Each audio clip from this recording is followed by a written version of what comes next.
देखिए bad characters के बाद ना मैं आपको ऐसे एक्सप्लेन तो चल रहा है एक्सप्लेन कर देता हूँ। बैड कैरेक्टर आइडेंटिफाई कर लिए, फिर इसमें ना एक स्टेप होता है रिटर्न एड्रेस आइडेंटिफाई करना।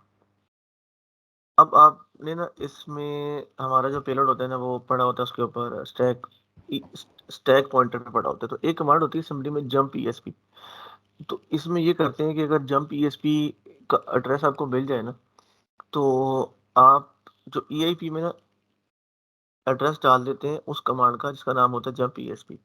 तो जब कोड चलते चलते आता है ना, जब आपने अब ईआईपी ओवरराइट ऑफ बीबी से नहीं करेंगे, ईआईपी ओवरराइट करेंगे रिटर्न एड्रेस। रिटर्न एड्रेस उस जगह का एड्रेस होगा जिस पे जंप ईएसपी की कमांड पड़ी होगी।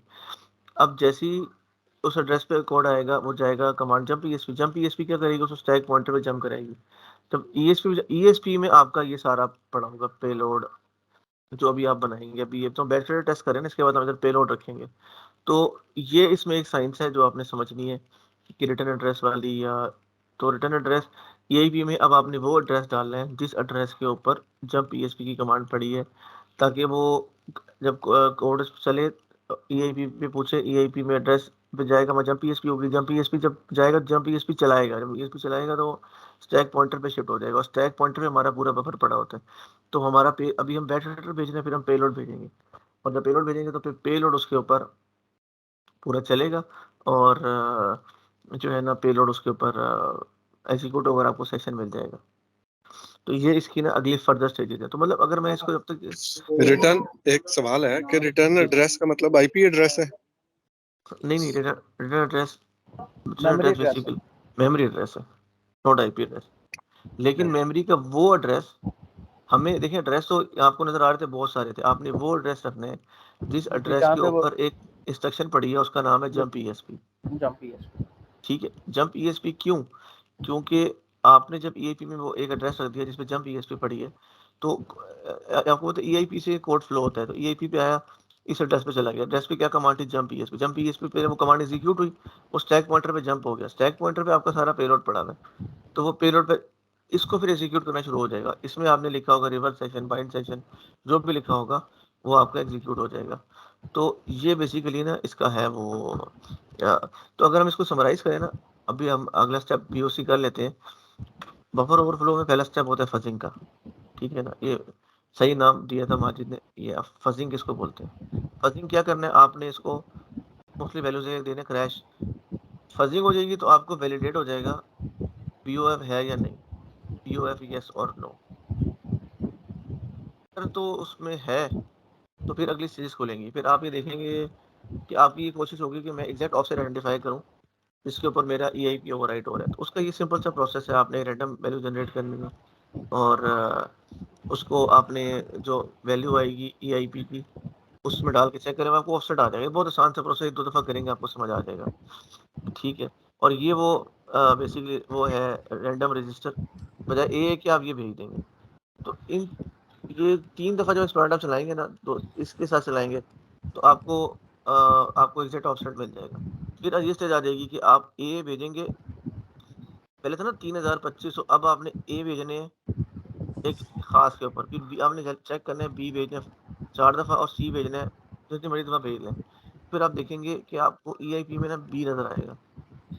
ठीक है, इसका मतलब ये हो जाएगा कि ठीक है मैंने ऑफसेट आइडेंटिफाई किया था इस प्रोसेस से, वो ठीक था। उसके बाद फिर आपने पेलोड, इसको हम कहते हैं जी, आपने उसका साइज शेल कोड का साइज करना है। इसको आप हमें कमेंट डाल देता हूँ, शेल कोड के साइज की कैलकुलेशन। ठीक है, तो यहाँ से आपका शेल कोड का साइज कैलकुलेट हो जाएगा। ठीक है, वो मैंने बताया था कि ऑफसेट में से आप एंडिंग ऑफसेट और वो चीज़ मैं आप पे छोड़ूंगा ताकि आप लोग प्रैक्टिस करें, अगले सेशन में हम डिस्कस कर लेंगे एंडिंग ऑफसेट जहाँ फंसेंगे। तो फिर ये इस प्रोसेस से आप सेल कोड का साइज कैलकुलेट कर लेंगे। उसके बाद आपने बैड फैक्टर्स आइडेंटिफाई करने,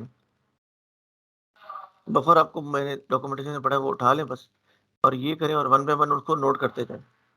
बेशक आप इधर ही अपने कोड में नोट कर लें कि 0x00 था, फिर 0x0 या इसमें जो भी आते जा रहे हैं ना, उनको यहाँ पे बैड फैक्टर नोट कर लें। ठीक है, तो ये आपका बैड फैक्टर वाला, इसको हम निकालें, रिपीट हुआ है। और फिर फाइनली आपका हो गया जी शेल कोड, आपने सेंड करना है, जनरेट करना है। एंड सेंड करना है।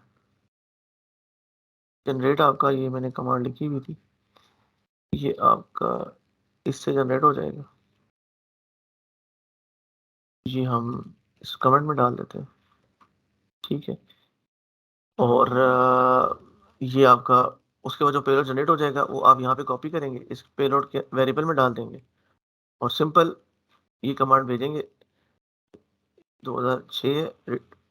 और ये आपका मतलब इसमें एक चीज़ होती है नॉब्स की, मैं आपको बताता हूँ, लेकिन अभी आप समझेंगे बस पेलोड डालेंगे चल जाएगा।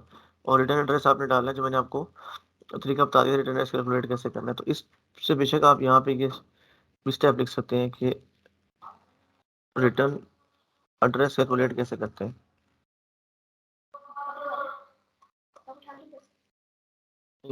वो कैसे तो करते हैं सर?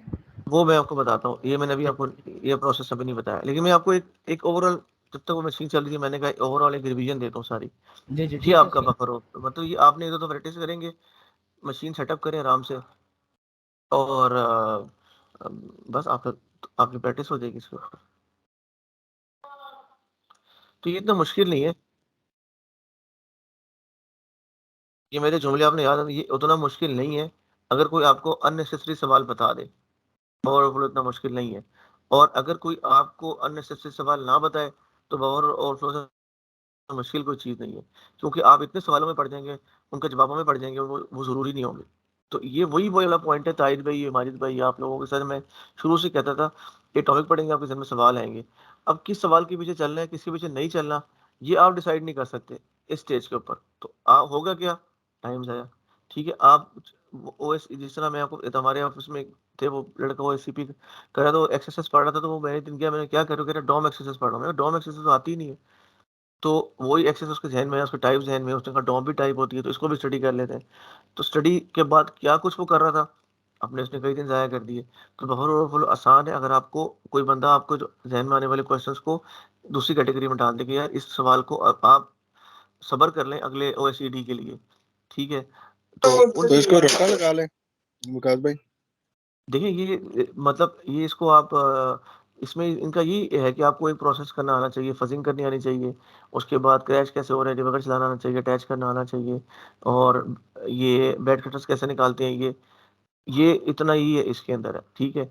ये भी इसका ये स्कोप है, ठीक है। इसको आप अगर आसान ज़बान में इस स्टेप को रटा लगा लें तो ये बफर ओवरफ्लो है, ये इसी तरह ही होता है हर एप्लीकेशन में। देखिए अब एक मैं आपको बताता हूँ ना, एक आप जब मैं मतलब वेब एप्लीकेशन टेस्ट करते हैं ना, तो मेरे पास एक पैरामीटर है, मैं उसमें इंजेक्शन टेस्ट करने में टिक लगाऊंगा। ये एक उसका स्टेप ही ऐसा, अगर आप इसको रटा लगाना कहें रटा लगाना कह लें, लेकिन वो चीज़ टेस्ट होती ही इसी तरीके से, बफर ओवरफ्लो होता है इसी तरीके से, ठीक है। अब ये पूछेंगे टिक क्यों लगाते हैं, टिक का एक जवाब है, वो हम इस कोर्स में तो मैंने एक्सप्लेन किया था कि इसमें वो आपको आना चाहिए, लेकिन हो सकता है कोई चीज़ ऐसी हो जो इसमें इस कोर्स के डोमेन में ना हो। मतलब टिक क्यों लगाते हैं ये याद है, मैंने आपको पूरा एक्सप्लेन किया था, इसकी वजह है क्या, टिक लगाने से क्या होता है, ठीक है। अब इसमें बहुत सी चीज़ ऐसी बफर ओवरफ्लो में कि उनके जो बहुत सारे सवाल हैं वो इस कोर्स का मैंडेट नहीं है, वो कोर्स में जाएगा ओएसईडी के अंदर। तो अभी उन सवालों को आप रटाई लगा, उनके जवाब आप या तो पेंडिंग में कर लें या कैंप अभी फिलहाल ये मुझे, तो आपको एटलीस्ट ये तो आ जाएगा ना कि एप्लीकेशन इंटरनेट पे पड़ी है, आपको मिल गई, आप उसका बीओएफ उसका रेप्लिकेट तो कर लेंगे ना, एटलीस्ट पूरा प्रोसेस बना लेंगे। तो ये अभी इसी सवालों में रिस्ट्रिक्ट हम रहेंगे मेरे तो ख्याल में। अदरवाइज बीओएफ मैं आपको कह दूं, आपको सिर्फ ये मेमोरी मैपिंग दे दूं ना, आपको एक हफ्ते तक ये समझ नहीं आएगी। हर प्रोसेसर की डिफरेंट प्रोसेसर डिफरेंट होते हैं, उनकी टेक्निक्स डिफरेंट होती हैं, विंडोज लिनक्स डिफरेंट होता है, उसी में इतनी डेप्थ है कि वो फिर, तो इसलिए हम इसको ना अपने स्कोप में रहेंगे।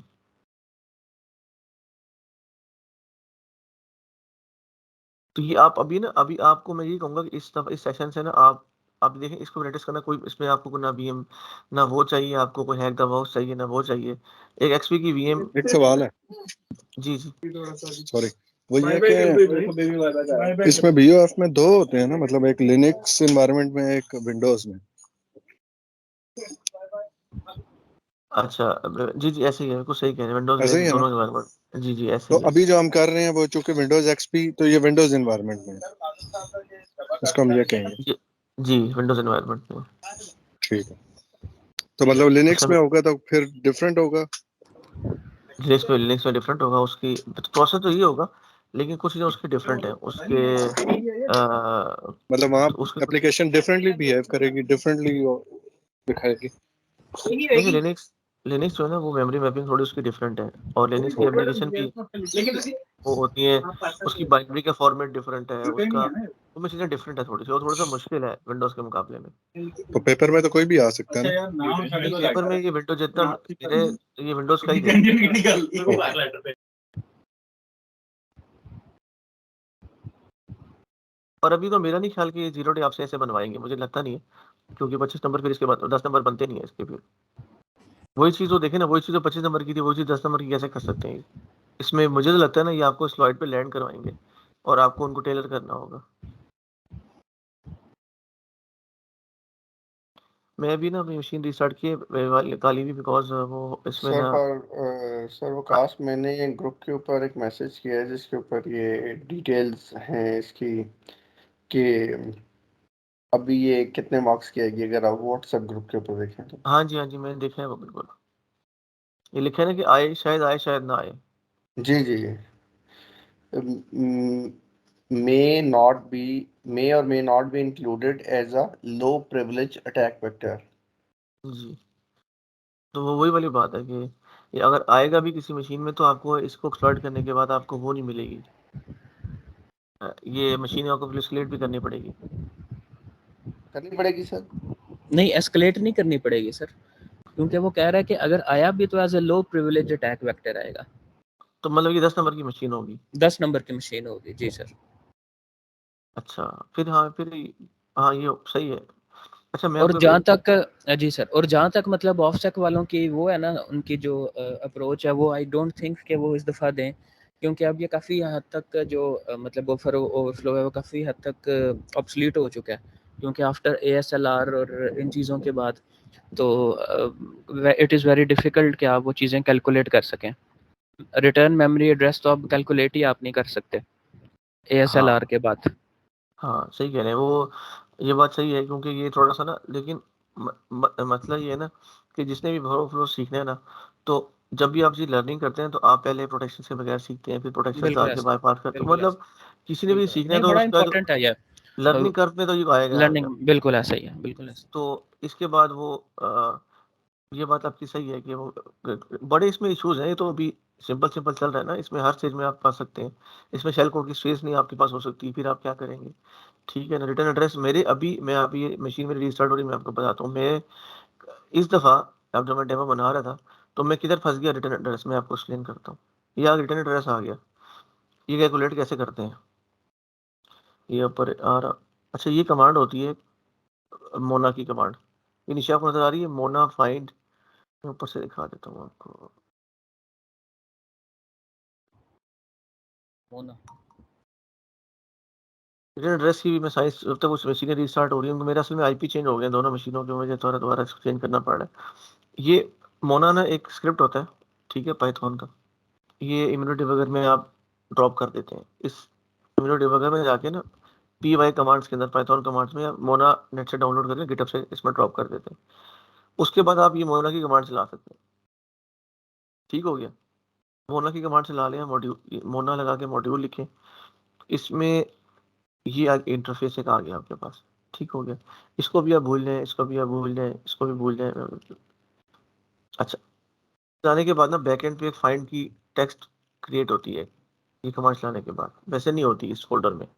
ठीक हो गया, इसमें आपको ये चीज़ें मिल जाती हैं जो कि आपको इधर भी नज़र आ रही थी। तो मैं इधर से ना, इधर से ढूंढता हूँ, इधर से। अच्छा, इसमें आपने क्या देखना होता है, इसमें आपने ऐसा रिटर्न एड्रेस, ये एड्रेस आ रहा है, ठीक है। मैं क्या फाइंड करना चाह रहा हूँ, मैं जंप ESP, मैं ये वो एड्रेस फाइंड करना चाह रहा हूँ जिसपे जंप ESP मुझे मिल जाएगी। ठीक है ना, अब वो मैं जंप, मुझे अब ये मिल गए, इन इन जगहों पे जंप ESP पड़ी है, इन इन एड्रेसेस के ऊपर। दूसरा मुझे देखना पड़ता है कि ये जो RE बेस है ना, सेफ SH SLR है, ये जो तीन कंडीशन है ना, ये फॉल्स होनी चाहिए हर सूरत में। मुझे वो एड्रेस लेना है जिसपे ये फॉल्स होनी चाहिए, ये एक प्रॉब्लम है।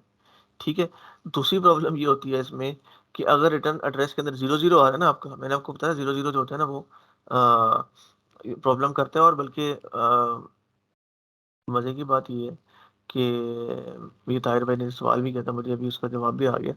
अभी आपने कभी प्रोग्रामिंग किसी ने की हो ना अगर, तो जब आप कभी वेरिएबल डिक्लेयर करते हैं ना, तो 0 0 होता है ना, अक्सर प्रोग्रामिंग में नल कैरेक्टर होता है और टर्मिनेटर होता है। ताहिर भाई आपने शायद, आप तो प्रोग्रामिंग करते रहे, आपको जब हम जी वेरिएबल जी डिक्लेयर, तो अगर देखें जो मैं पाइथन से कोड भेज रहा हूँ ये वाला, ठीक है, मैं इसमें बफर एक भेज रहा हूँ, मिसाल बफर मैंने बैट कैरेक्टर रखा हुआ है इसमें, ये पहले स्टेप में तो मेरी जो एफटीपी का जो कोड है उसमें जो वेरिएबल डिक्लेयर हुआ हुआ है ये उसके अंदर जाएगा, ऐसे ही है। ये पूरा जो बफर है, समझ रहे मेरा पॉइंट? जी बिल्कुल। मिसाल है ये, हम ये ले लेते हैं कि ये एफटीपी की एप्लीकेशन थी, पीसी मैन एफटीपी, इसमें एक चीज बनी हुई थी बफर के नाम से, वेरिएबल था, हम उसका नाम इमेजिन कर लेते हैं क्योंकि कोड तो मैंने नहीं देखा, मैं इमेजिन कर लेता हूँ। तो जो मेरा वेरिएबल आ रहा है ना, जो मैं यहाँ से पाइथन से भेज रहा हूँ, और डेफिनेटली सबसे पहले कहाँ पे लैंड करेगा, कोड में लैंड करेगा ना ये। तो अब मैं यहाँ पे, अब मैं भेज रहा हूँ ए, फिर बीच में मैंने कुछ और भेज रहा हूँ बी, फिर मेरे 0 0 आ गया। तो अक्सर जो प्रोग्रामिंग लैंग्वेज होती है ना, वो 0 0 को ले लेती है टर्मिनेटर, तो अगला चीज इग्नोर कर देती है। तो वो ये मुझे मतलब कि ये एप्लीकेशन, जो बात है एप्लीकेशन स्पेसिफिक है, तो एप्लीकेशन स्पेसिफिक होने के इसके चांसेस इसलिए ज़्यादा है क्योंकि प्रोग्रामिंग में जब आप 0 0 डालते हैं ना इस तरह, तो वो उसका जो कंपाइलर होता है ना, उसका वो कुछ और मीनिंग ले लेता है कि नहीं यार, ये तो इसका मतलब है कि आगे मुझे सब कुछ इग्नोर कर दूं, ये यहाँ तक की बात कर रहा है। तो वो इसके ऊपर भी, कंपाइलर के ऊपर भी, यानी कि उस वो जो होता है ना, उस पर भी डिपेंड कर रही होती है। तो अच्छा, बात अब कहाँ से चली थी हमारी, रिटर्न एड्रेस के साथ, ठीक है। तो अब मैं उससे वापस आ जाता हूँ। अब रिटर्न एड्रेस पे मेरा ये एक्सपीरियंस है कि, या बल्कि लिखा हुआ भी ऐसे ही है किताबों में, कि अगर रिटर्न एड्रेस में 0 0 आ रहा होगा ना, तो वो भी आपने नहीं उठाना। अब ये देखें 0 0 वाला है, ठीक है, मुझे मिल तो गए सारे फॉल्स, एक कंडीशन पूरी हो गई, दूसरी कंडीशन 0 0, इसको मैंने इग्नोर कर दिया, इसमें 0 0 मैंने इग्नोर कर दिया, इसमें भी ये फॉल्स है, लेकिन ये 0 0 मैंने इग्नोर कर दिया। अच्छा, इधर नीचे अगर आप देखें ना, इसमें आ रहा है, ये आ रहा है, इसमें 0 0 नहीं है, 7E ये मैं ले सकता हूँ, इसमें 0 0 ये मैं नहीं ले सकता, इस तरह।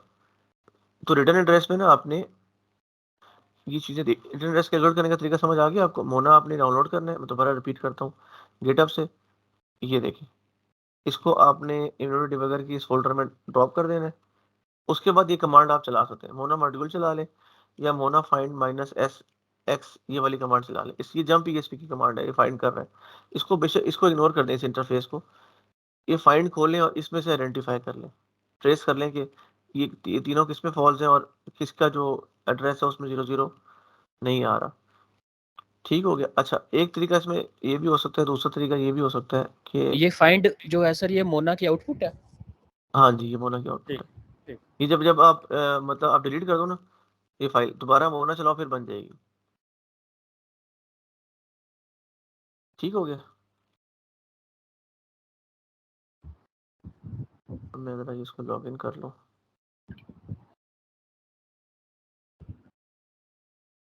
अब माजिद ने ये नहीं पूछना कि काले नमक के बाद चाय किधर से आ गई फ्लो में।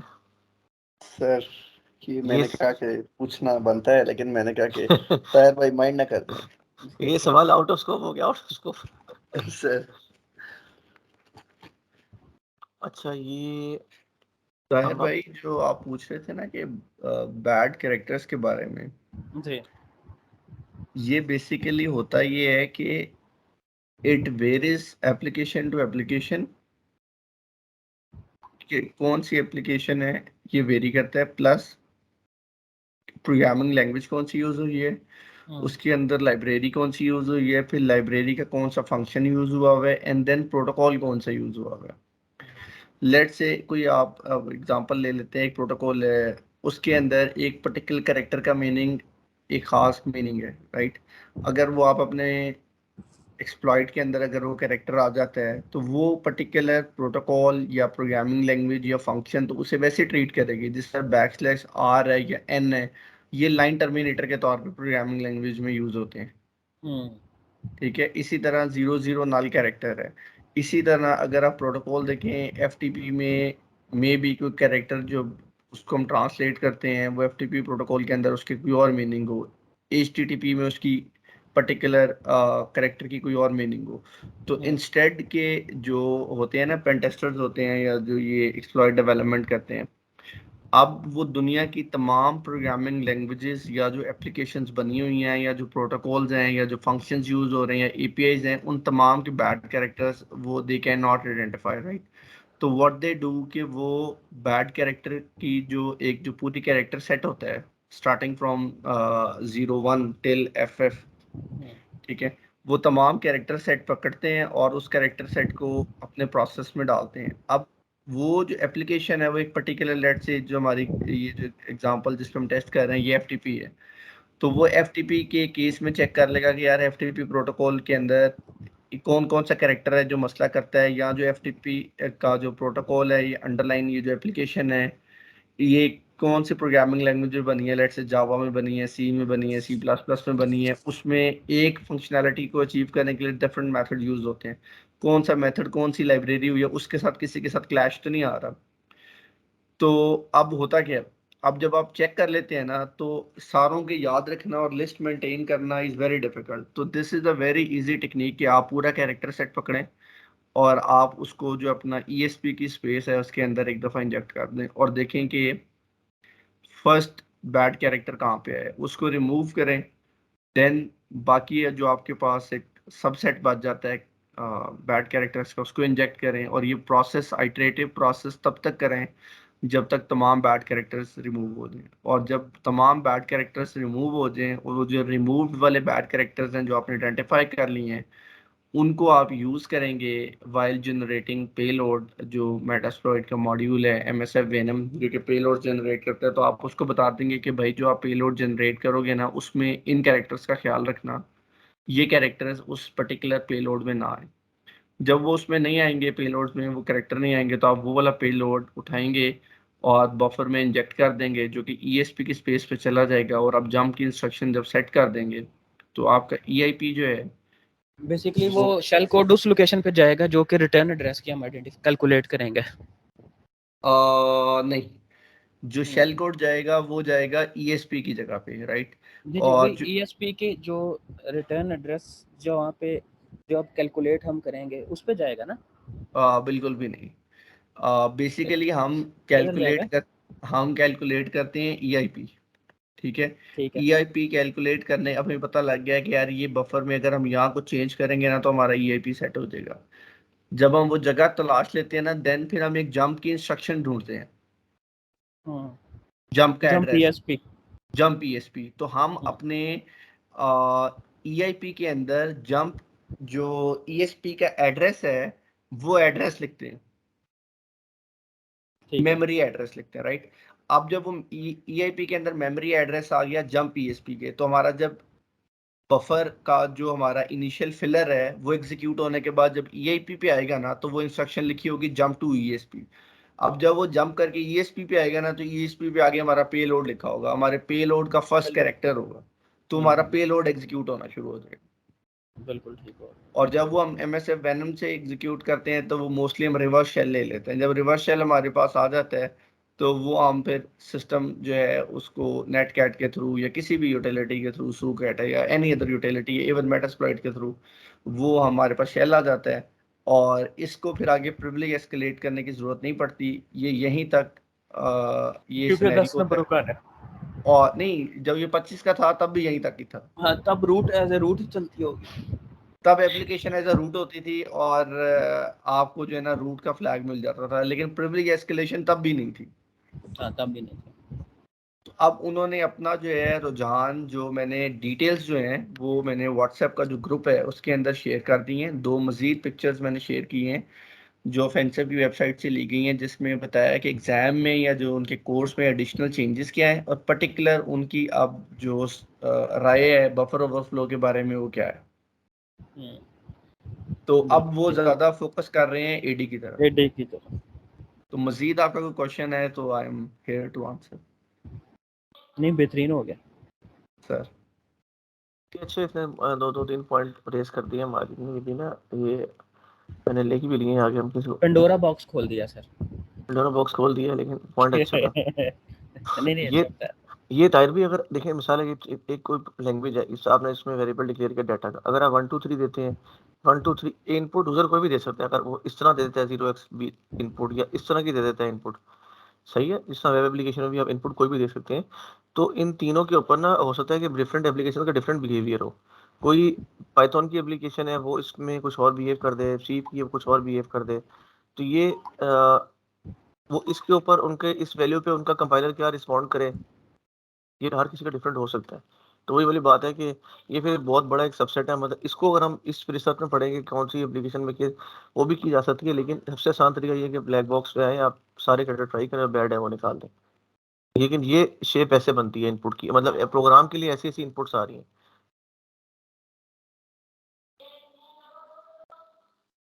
तो मैं आपको ना बैड कैरेक्टर वाला बता देता हूँ।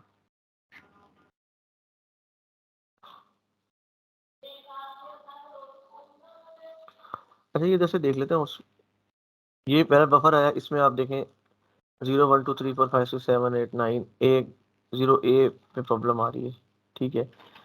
अब ये हाईलाइट भी हुआ है, 0A में 0 आ गया, फिर हमने 0A यहाँ से निकाल दिया, फिर दोबारा इसको चलाया, फिर 0 9 के बाद 0B 0C आ गया। अब हमारा इसी सीक्वेंस में था। अब आप देखें 0C के बाद 0D में क्रैशिंग हो गई, 0D इसके ऊपर नहीं आ रहा, तो 0D एक और बैड कैरेक्टर आ गया। उसके बाद आ गया 0E, ठीक है। अब मैंने बाकी पूरा ट्रेस किया एंड तक, तो ये FF तक आ गया सारा, यहाँ पे कोई पूरा का पूरा इसमें आ गया, कोई और इशू नहीं था। तो मेरे बाइक आइडेंटिफाई हो गए थे, इसको मैं एक ऐड 0 0 रखते ही नहीं है, तो वो तो ऑलरेडी मतलब समझो आप लिस्ट में से बाहर ही होता है। तो मेरे बैड कैरेक्टर इससे आइडेंटिफाई हो गए, ठीक है। अब हम ये मोना वाला मैंने आपको बता दिया, मोना, क्योंकि अब हम भी मोना की तरफ क्यों जा रहे हैं, क्यों हमने जंप ESP का हमने आइडेंटिफाई करना है कि जंप ESP किधर पड़ी हुई है, ठीक है। तो ये मैंने मोना इसमें डाल दिया, ये कमांड चला दी, ठीक है। इसमें से मैंने फाइंड ओपन की, मैंने इसमें से अपना एड्रेस निकाल लिया, जो कि ये वाला सबसे बेहतर था, इसमें कोई वो नहीं आ रही, मैं 0 0 नहीं आ रहा, और इसमें एड्रेस के अंदर, और दूसरा ये है कि इसके अंदर वो नहीं आ रहा, सारी कंडीशंस फॉल्स हैं। तो ये एड्रेस निकाल दिया, ठीक है। ये एड्रेस निकाल के ना, इसको आपने जब एड्रेस को उल्टा लिखना होता है, जब एड्रेस आता है ना आपके पास, तो उसको आपने ना मिसाल ये वाला एड्रेस उठाया मैंने, तो मैंने इसको जो फाइल से उठाना है कोड में, उसको उल्टा करके यूज़ करना है, क्योंकि वो लिटिल इंडियन और बिग इंडियन का इसमें इशू होता है। तो आप इसको इस तरीके से लिखेंगे तो सही एड्रेस बनेगा। ये आप एड्रेस लिख लें, उसके बाद रिवर्स सेशन आपने क्रिएट करना है। MS7 आपको पता है, -P पता है, लोअर सेल पोर्ट पता है, ये -F भी आपको पता है। ये इनकोडिंग है, इसकी ज़रूरत नहीं, मैंने ऐसी डाली हुई है। इनकोडिंग एंटीवायरस बाईपास के लिए होती है, उसकी ज़रूरत नहीं है। और ये आगे बैड कैरेक्टर्स आ रहे हैं, 0 0 0D 0A 0D। ये आपका पेलोड जनरेट हो जाएगा, इसको कॉपी पेस्ट करें, इसमें जिस पेलोड के अंदर आप पेस्ट कर दें, बस ये वेरिएबल नए पेलोड का उसमें पेस्ट कर दें, और ये आपका पोजीशन ये बन गई।